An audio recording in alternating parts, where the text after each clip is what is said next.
Hello, everyone. I'm Sybil Wilkes. Welcome to What You Need to Know. This is the update every day that we endeavor to inform and super serve the African American community, as I learned to do, sitting next to Tom Joyner for over 25 years on the Tom Joyner Morning Show. Not always sitting next to, across from, sometimes in different cities, but we were always there in the mornings between 5 and 9 a.m., especially local time.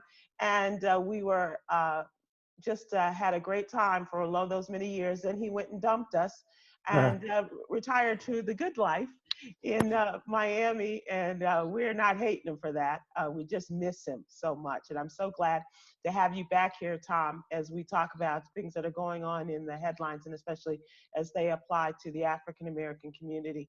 And these last 2 weeks, we have also had an opportunity to talk to the leaders of the Divine Nine, the men and women who are the presidents of the 9 Black fraternities and sororities in our community. And today we go to St. Louis, and we have a conversation with the president of Kappa Alpha Psi. Hello, President Shelton, Reuben Shelton. Welcome, and thank you for joining us today. Thank you, Sybil. Thank you for having me, and hello to Tom. Tom Joyner, how you doing today? Good today. Okay, are those different glasses you got on today? Oh, yeah. Oh, yeah, every day is a different day. All right. Every day, Professor. So here's the deal. And for people who don't know about the What You Need to Know newsletter, it is a newsletter that we put together that we started actually before the end of the Tom Joyner Morning Show, December 13th. We started in November of last year.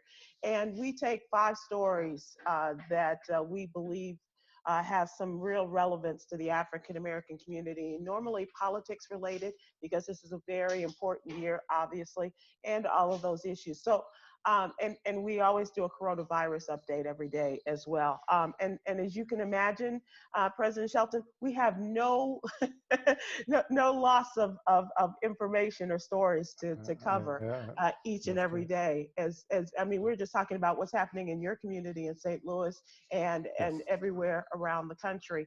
There's always something, and of course, just in the last 2 weeks with the murder of George Floyd, and today was his homegoing service, the final service and burial of George Floyd. And so, and a lot of things happened today, but in our newsletter, we gave a real nice timeline of how things had happened in this country since May 25th, Memorial Day, when George Floyd was killed, and how did we get here to this point as far as the growth of the protest and what have you.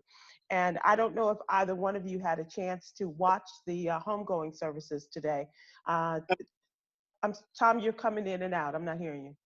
The protests around the world. Around the world, yes. Yeah, that's right. Yeah, I watched it. You did see the service today? I did. Some of it. It was a long. It was a long service. It was about 4 hours long, President Shelton. Exactly. Yeah, exactly. yeah. So you could come in and go out, and there were a lot of great things that happened. But as you said, Tom, even as the service was going on today, there were people did take a moment to pay homage to George Floyd and his life. But still the protests continue, and as you say, around the world. Yeah. Wow. Yeah, it's just amazing. But did anything stick out to you, President Shelton, as you were watching the funeral service of George Floyd today? Yeah, just the diversity of interest that was there. I mean, and that has stuck out in all of the protests and in all of the news stories that I've seen since it happened. I mean, this is something that, I mean, I've seen protests in the United States before, obviously in the 60s, that's kind of the era that I came up in the 60s. And then again, obviously with Michael Brown here in St. Louis and in the Ferguson area. But I've never seen anything like this though, where you had the density of protests all over the world. Yes. And I think that's what it's going to take to get the job done. having our allies around the world standing side by side and demanding change. Yeah, I think Reverend Al made note of that too, and it reminded me of Dr. King's speech where he talked about the children of slaves and the children of slave owners and standing side by side, Right. and he was talking about all the colors of the rainbow that were represented in these protests around the world, and it really was quite something. And I don't think that we're over. I don't think it's over yet. Oh, not by a long shot. I mean, they're protesting tonight. My family, we were downtown Sunday, I think it was. Yeah, and downtown was just dense. There were Yeah, just people everywhere, yeah. it's going to last for a while because there are some events that are coming down the pike Hmm. that may refuel the fire. Yeah, yeah, yeah, exactly. Yeah, I hope not. I hope not. But these police officers, they're going to go on trial. yeah, And we've seen that story before exactly. here in St. Louis, where police Yeah, officers have been either not charged or acquitted for the heinous acts that they commit. exactly. Yeah. So I And hope that doesn't happen, but we'll see. you can't help but think of the possibilities of that simply based upon history, right? Exactly. Exactly. But it is just which brings to my next point and the next story that we had in the What You Need to Know newsletter, and that was the conversation, Tom, that we started yesterday in terms of defunding and disbanding police departments. What does that look like? What does that mean? I don't know if you're having the conversation in St. Louis, President Shelton, but it is certainly in a number of other cities. Even in my hometown of Chicago, there's talk about defunding and putting that money elsewhere, not Right. necessarily disbanding, because with all of the unions and all that encompasses, we are just really at a point where we want to see some changes. And if that means putting money elsewhere, then definitely. So the topic has come up in St. Louis, not as seriously as they're discussing it in Minneapolis. And I didn't quite understand it until recently. And now my understanding is what you just said, that it's not taking away money and disbanding the police force. It's just reallocating funds to other organizations that might be better suited to handle some of the problems that we're seeing. Yeah. Especially when you think in terms of the mental health issues that are so important and play such an important role in some of these arrests and the Right. people that are brought before the police or arrested by the police, and the police don't know how to handle this. Either it's drug abuse or some mental issue, or there's so many different things that are involved, and so now they're talking about social services and being a part of that. And Tom, just thinking more about what you said,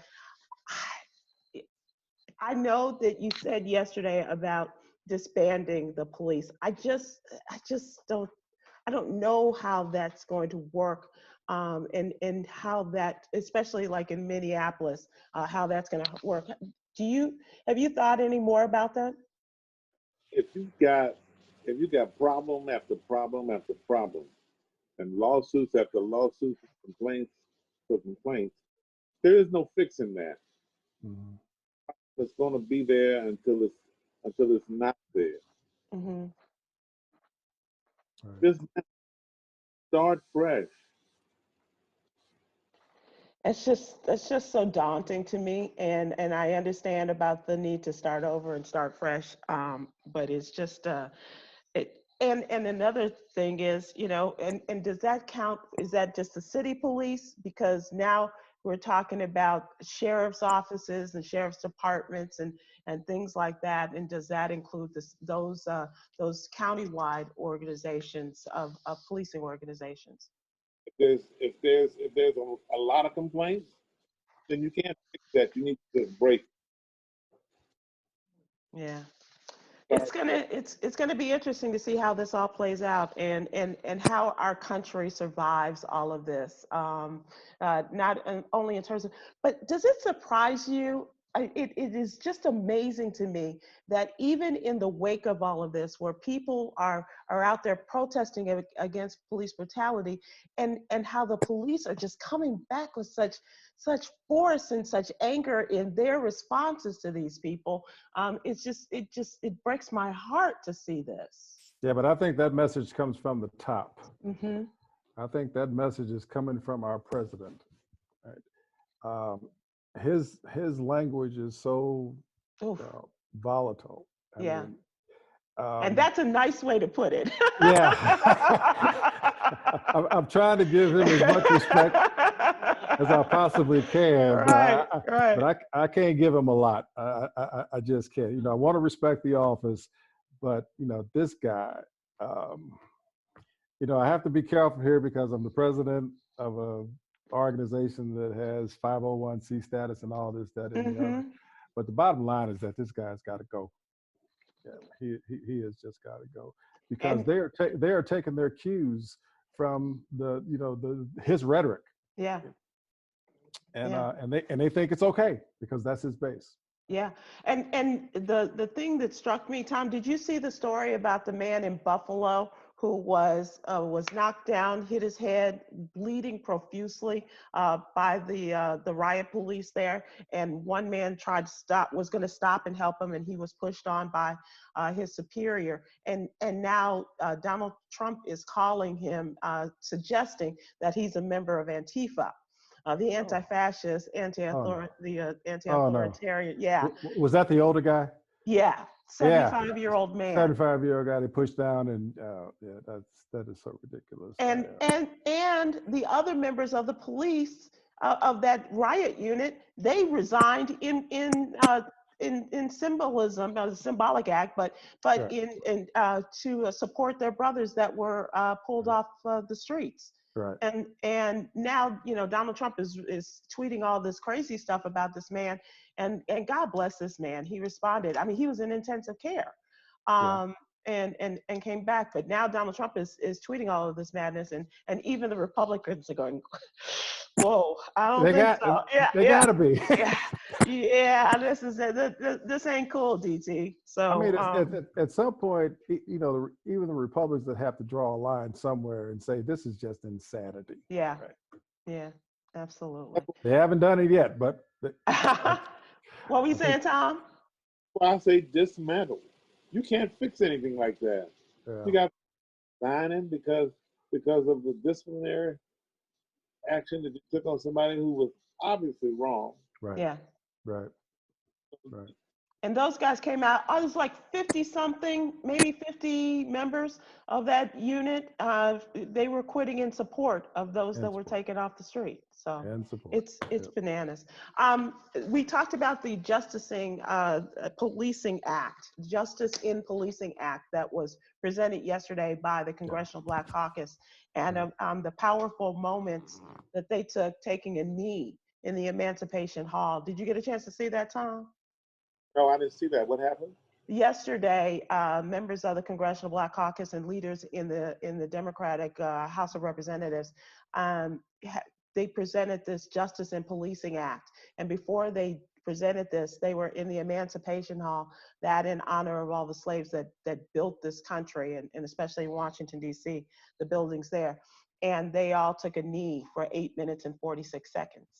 And it was really quite powerful to see that those moments of course, that was the time that the former policeman had his knee on George Floyd's neck and killing him. But a part of what they are proposing in this Justice in Policing Act is banning all chokeholds, banning racial profiling, call for body cameras on the part of federal law officers, and also setting up that database in which people who are fired from their police department because of any physical acts that they may have done, such as this policeman in any city, actually, he can go to another city or another town and get a job. And so now they will have a registry of all of your infractions and all the Right. things that you've done wrong, which I think So is where have we seen this before?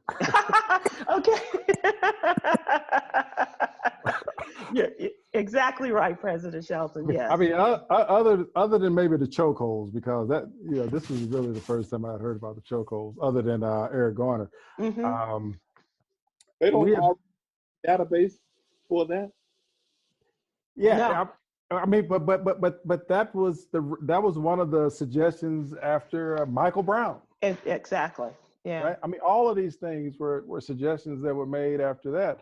And the officer that killed Tamir Rice, Yep. he had been fired. He had been fired for his actions from I think 2 years prior. Exactly. Yeah. Yeah. And had been fired and went right over and got another job. Yeah. And Tom, do you remember a couple of years ago when it was after it was right around the time the young man that was killed here in suburban Dallas as he and his brothers were riding away from the party and remember and then all of the other things that came out, like they had the cop who tackled that little black girl coming out of a pool party. Remember that? And he was fired and he ended up getting another job in another town. And it just goes on and on and on. And as you say, as a part of this, President Shelton, this song has been played before. This is just a bad rerun of a bad TV show. Exactly. In some respects, but Exactly. hopefully in the spirit of George Floyd and all that his death has generated in the movement to make change, hopefully this will be the time that they are able to really pull through on this. Now the interesting thing about this is that they said that they are going hopefully get this done. Steny Hoyer, who is the second in command in the House, says that he's hoping that they will get this bill passed by the end of the month, and it'll be in the House, and then it'll be ready.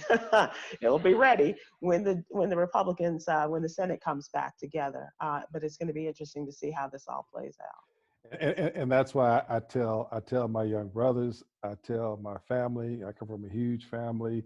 You know, we could probably swing an election all by ourselves because we got so many of us, right? But Right? I tell them all the time that it's not just these big offices like president that you got to come out for. You got to come out for these House of Representative seats. You got to come out for these Senate seats, Yep. because even if this gets passed in the House, it still has a hurdle in the Senate. Big Right. hurdle. Yeah. Big hurdle. And that is so important as you talk about with the Senate races. Today is election day. I'm sorry, Tom. See the latest election poll. Trump is down. Yeah, I was gonna ask you if you had seen the numbers are down. Yeah. Yeah. Last I heard, he was down by like 7 or 8 points. I don't know what the latest numbers are. What'd you say, Tom? I didn't hear you. So. Teens. Oh, the And the team. teams. Wow. There Okay. you go. Okay. All right. It is election day in Georgia and South Carolina, Nevada. Is it West Virginia? And I'm forgetting West Virginia, and there's 5 states that had primary elections today. A lot of headaches in Georgia today. Okay. Not only was it weather related, but they they started using some brand new voting machines today, gentlemen. And they also had a fewer number of poll workers because a lot of people are still concerned about the pandemic, about the spread of coronavirus. And so lines out, I mean, people left after standing in line for like 4 or 5 hours, reports this morning, and they left and hoped to come back. Now, a lot of them didn't even plan to be in line, but their requests for mail-in ballots had not received their mail-in ballot, so they had to come out and vote today. And from what I understand, they're extending the voting hours in some of the counties in Georgia as we speak, so that people can still have an opportunity to vote today. But these things have been messed up in Georgia for a while, and as we look at Stacey Abrams, who should be the governor of Georgia, and what happened there with the Secretary of State, who is now the governor of Georgia, and an important election as well in South Carolina. Now, this is the primary, and he did not have any opposition, but Jamie Harrison is a young Black man that is running for the Democratic nomination for the U.S. Senate race against Lindsey Graham in the fall. Right. And so for all the symbolism of what that looks like, and the importance of people going out, not only to vote, as you say, President Shelton, from the top down, because there's so many other offices that are not more important, but just as important in terms of our day-to-day lives. Exactly. And things that are going on there, and in light of what's going on in our country, it's really important. Yeah, and we've seen that since my. Go ahead, Tom. That I'm feeling really good. I think the country is fired up and ready to vote. I think so too. So too. Yeah, and I hope. And I was just telling Sybil before you came on, Tom, that we've seen a real grassroots effort to replace these politicians on the local level who are just as bad as some of these police officers. Jeffrey Bell, who's the new prosecutor in St. Louis County, he came out of Ferguson. He was a Ferguson city councilman, and now he's an African-American county prosecutor. He won a race that nobody thought he could win. Yeah, that's powerful. And now we got a Black female mayor in the city of Ferguson. Call her Mayor Ella. Yeah, exactly. Mayor Ella. Yeah. So I'm with you, Tom. I'm feeling that energy. I'm feeling that vibe, man. I just hope it realizes. And so let's talk about your organization. I just want to remind people that you're watching What You Need to Know. And if you would like to subscribe to our newsletter, please go to SybilWilkes.com. That's Sybil like the crazy girl, SYBIL, Wilkes like John Wilkes Booth. That's it. .com, and give us your name and your email address, and we'll have the newsletter in your email box every morning, Monday through Friday. So please give us a look, and we'd love to have you as a part of our squad here. The What You Need to Know newsletter. Let's talk about your organization. Let's talk about all of the great men of Kappa Alpha Psi Fraternity Incorporated, President Shelton, and talk. Give us a little bit of background on how you found your way to Kappa Alpha Psi. Well, I used to go to all the parties when I was in high school. Okay. Spoken like a real St. Louis man. Okay.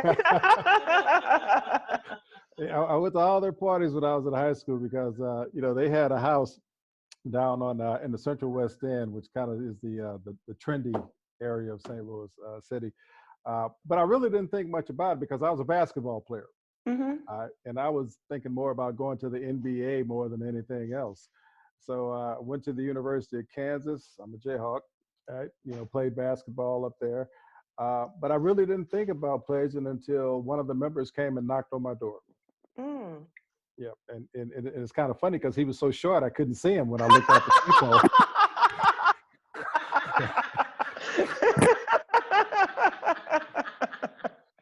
So I opened the door. You're like, hello, anybody there? Yeah. Here's this brother is. I mean, he was decked out, man. I mean, he had on all the colors. It's. And so we talked for a minute. He was from St. Louis. And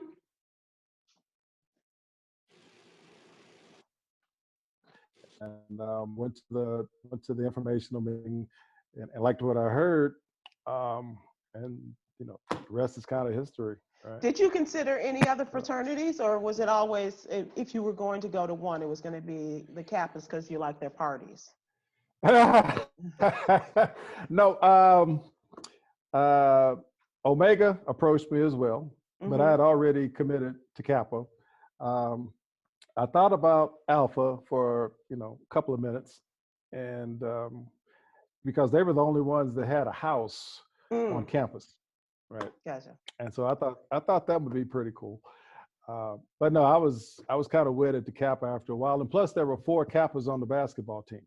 Oh, okay. Okay. Yeah, and so I think if I had gone any other route, I wouldn't be here today. Right. It's one thing to be a freshman on a basketball team, but to be Right. that kind of hazing is different. But Exactly. if you had been in a different fraternity too, no telling what that would have looked like, right? Exactly. And so did you pledge as a freshman or did you wait? As a sophomore. A sophomore. Okay. Right. Yeah, and it was a tough time because as the other members on the team who were Kappas, the coach didn't want us to do it. You know? Oh, right. Yeah, the coach didn't want us to do it. None of the coaches want their players to pledge a fraternity, and so I had a tough time with the coach. But you know, he got over it. He got over it because we were a pretty good team back in those days too. Yeah. So he couldn't say too much. A random thought. Yes, sir. What do you think he would have done if he pledged? Yeah. Yeah, that would have been amazing. I'm going to tell you though, Tom. Yeah, he asked about Kappa. He did? You sound like him just saying that too. He asked about Kappa. but he didn't have any time for that. You know, he's good man, good brother, good brother. Would you all consider making him a member of the Kappas? Have you gone as far as having that conversation? The way that Bill Clinton was made a member of Phi Beta Sigma? We really don't have an honorary. Okay. I mean, I would do it. Yeah. You know, a lot of my brothers, they don't agree with me in doing the right? honorary membership. Gotcha. But I would certainly do it, right? Because just because of what he adds. Yeah, exactly, Right? exactly. Adds. Yeah, but, he looks like he could be a good Kappa. Oh yeah, no doubt about it. Or an Omega, Tom. Sorry. Or an Omega.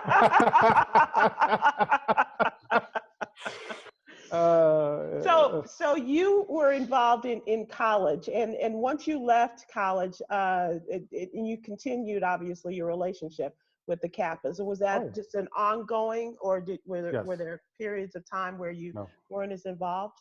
Nope. I have been an active financial member in Kappa Alpha Psi since 1974. Wow, that's awesome. That's awesome. Yep, 1974. I became a life member in 1988, and I like to tell this story because my they always ask me about my family and all, and my wife and I, we've been together since the night of my probate show. Wow. Which was the day that I was initiated. Wow. Right. So I was initiated that morning. We had the probate show that night. We met. We've been together ever since. You met at the party, and that was it? At the party. That's wow. Right. That's a great story. That's a great right. story. My granddad went to the University of Kansas. Oh, get out. Seriously. Yeah, he went to, he was, I think it was like the first African-American, first Black man to get his PhD from the University of Kansas. I want to say that was one of, if he wasn't the first, it was in that group. But what's his name? Sherman Scruggs. Out of he was the president of Jefferson City and Lincoln University. Oh yeah. Yeah. Sherman Scruggs or Shrugs? Scruggs. Scruggs. Yep. Oh wow. Yep. Yeah. I mean, okay. And he was an alpha man. But I'm always fascinated about how people get their starts in these organizations. You know, Tom, because of his lineage and that. Did you have that in your family history? Other members of your family? No, I'm the first. You're the first. Absolute first. There have been many that have come behind me, and most of them are AKAs. That's great. That's but great. I have the first Greek in my family, and I'm pretty proud of that fact too. You should be. You really should be. So tell me, Reuben Shelton, tell me about the efforts that you all are are a part of in the things that are going on today. I know that you all have, made a statement about George Floyd and the way African Americans are treated. Yes. This is obviously a difficult time to have that, but what about your statements that you've made on behalf of your organization regarding the treatment of George Floyd and what's happened? They're not just window dressing, they're very sincerely held. I sincerely hold those opinions. My fraternity, it holds those opinions. We have to be some of the opinion leaders. We have to be some of the drivers. We're involved in a lot of things dealing with the development and the professional development and leadership development of our young African American males. We have programs designed for that that have been going on for a very long time. Mm-hmm. And I tell all of my counterparts, we have a great organization in the National Panhellenic Council. Mm-hmm. And Tom, a guy that I've gotten to be great friends with is David Marion. Yeah. Yeah, David Marion. We've got to be really good friends. As a matter of fact, the Kappas and the Qs, we had a joint prayer session. I guess it was about a month ago. And we continue to attend each other's prayer vigils. So we're trying to do it as a collective to teach our young men not only how to be leaders and strong men in our community, but we also have a program that teaches them how to stay alive. Yeah, we have a program called Learn to Live in Kappa. And it's headed by a really good brother named Jimmy McMichael. And we go all over the country. As a matter of fact, I attended with Jimmy in Germany, one of the Learn to Live programs we have in Hawaii. Wow. And it's essentially a role play. Mm-hmm. A role play with the, and we've partnered with the National Organization of Black Law Enforcement Officials, NOBLE is the acronym. Mm-hmm. And they have their members from every city we go to attend and participate in these Learn to Live sessions. And we teach them, say, look, bury your ego, right? Make sure you get home alive. We can take care of this cop that didn't treat you right on another day. Right. But for right now, stay alive. And Learn to live. That's the conversation that parents are having with their children. Learn to live. Get home. Yeah. Exactly. Yeah. So that's a program we've been doing now for several years. It just continues to grow. Now, COVID has, kind of put a damper on it because we can't get out and travel too much. But it's a program that has been very successful. It sounds very promising in terms of, did that come out of Michael Brown, or was it like Trayvon Martin, or when do you think that happened? Yeah, probably more after Trayvon Martin, right? Mm-hmm. Yeah. What about COVID-19? What are you all doing in terms of what is the Kappa's vision of how you're handling all of this? Are you wiping those canes?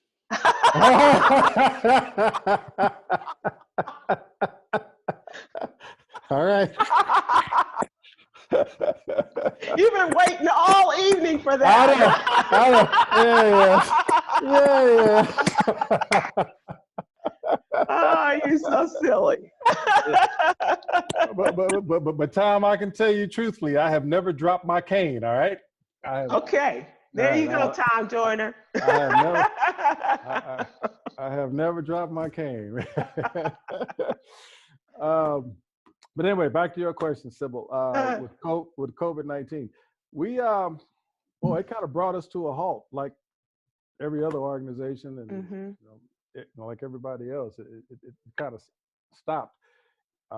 We put the brakes on everything until we could figure out, how prevalent this thing is going to be, how long it's going to last. We are now starting to open again, but we still don't know what's going to happen. Right.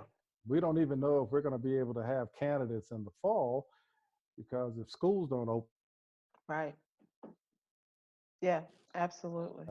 Intake candidates.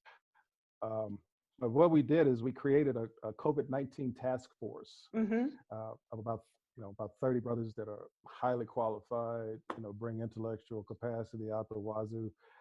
And they're going to kind of direct us and guide us and kind of tell us, what's coming down the pike. Because I'll be honest with you, back in February or March, I'm thinking, okay, well, maybe it's not too bad. Yeah. Right? And you weren't alone. Yeah, and the president of our Kappa Foundation is a brother named Mike DuBose. He and I had a conversation. He said, Brother Graham Polemarch, he said, this ain't getting any better. Mm-hmm. He says, you really need to think about shutting some things down now. Because, you got hotels that you got to deal with and trying to get out of contracts, and that takes some time. He said, you probably need to start working on that now. And he was absolutely right. Mm-hmm. Absolutely right. So we're going to see what happens coming down the, the Kappa Road Turnpike. And hopefully we can do some things this summer. Hopefully we can open up a little bit more in the fall, but we don't know. We'll see. Yeah, virtual events are the way to go these days, huh? That's what we're doing. Yeah. I'm zoomed out. Yeah, we hear that. We hear that from all the presidents these last couple of weeks. Yeah. Before we let you go, we talked some politics earlier. What about the 2020 election? What role and what actions are you all taking amongst the men of Kappa Alpha Psi? Oh, individually, we're all over the place. We've got 12 provinces, 12 regions. Every province has a get out the vote program. We have a voter registration program. We're also coordinating with the National Panhellenic, obviously. There's also a fraternity brother. His name is Eric Rohn. He's, you know Eric? Mm-hmm. Yeah. He's another fraternity brother's manager, Cedric the Entertainer. Yeah, exactly. Eric is leading up a group called the Collective Impact, which is bringing all of the Divine Nine fraternities together, right? The men, because we want the men to take a stand, right? Sure. Yeah. Much more than we have in the past. Sure. And so we're collaborating with Sigma Pi Phi the Boule. And Eric is I think his title is social something chairman, but he's one of those big shots in the Boule. And he's leading this collective impact, and we're working with them to get out the vote. We're also working with the census because that's critically important. We got to make sure every vote is counted so that we can get every penny of every dollar of all the funds that are entitled to our communities. Therefore, our schools, for our Head Start programs, all of that is so we're working on that, and we're going to be knee deep in that initiative. But yeah, and I mean, as we always do, we try to provide transportation to people who need it. Yeah. On vote day, and we're going to do everything we can to get everybody registered. In 2018, Sybil, we registered 6,000 people in the month of August alone. Awesome. That's awesome.